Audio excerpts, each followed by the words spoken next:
नमस्कार, मी सिराज करीम शिकलगार, राहणार आंधळी, तालुका पलूस, जिल्हा सांगली. मी कवी, लेखक आणि गझलकार म्हणून साहित्य क्षेत्रामध्ये कार्यरत आहे. आतापर्यंत माझी 49 पुस्तके प्रकाशित झालेली आहेत. त्यामध्ये 35 गझल संग्रह, त्यामध्ये एक गझलेचा दिवाण आणि इतर 14 अशी 49 पुस्तकं माझी प्रकाशित आहेत. अलीकडेच डॉक्टर चंद्रशेखर जोशी यांच्याशी माझा संपर्क आला.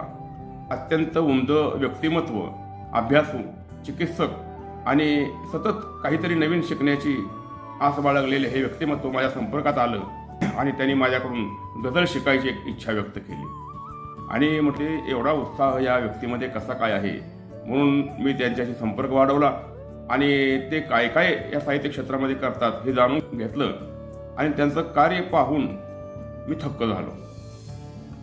भाषण कला आज हे जाहिरातीचं युग आहे आणि या जाहिरातीच्या युगामध्ये प्रभावी भाषण आणि प्रभावीपणे आपले विचार मांडल्याशिवाय कोणत्याही व्यक्तीची ओळख समाज माध्यमावर होत नाही. आणि हाच मुद्दा लक्षात घेऊन डॉक्टर जोशी यांची मी माहिती घेतली तर त्यांची 51 पुस्तके प्रकाशित झालेली मला आढळली. समर्थ रामदासांचे भाषण शास्त्र हे समर्थ रामदास संस्थान सज्जनगड सातारा यांनी मुद्रित व प्रकाशित केल्याचं मला पाहायला मिळालं.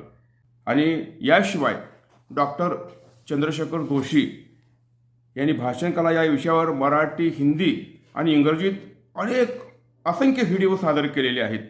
याशिवाय समर्थ रामदास महाराजांचे भाषणशास्त्र या विषयावर मराठीत व्हिडिओ करून समर्थांचे विचार घरोघरी पोहोचवण्याचं काम केलेलं आहे. सामान्य माणसाला कुठेही व कोणत्याही प्रसंगी भाषण कलेचं ज्ञान अवगत व्हावं यासाठी त्यांनी आजवर जवळजवळ 100 व्हिडिओ प्रसारित केले आहेत. आणि हे त्यांचं कार्य अत्यंत प्रशंसनीय आणि वाखाण्याजोगं आहे.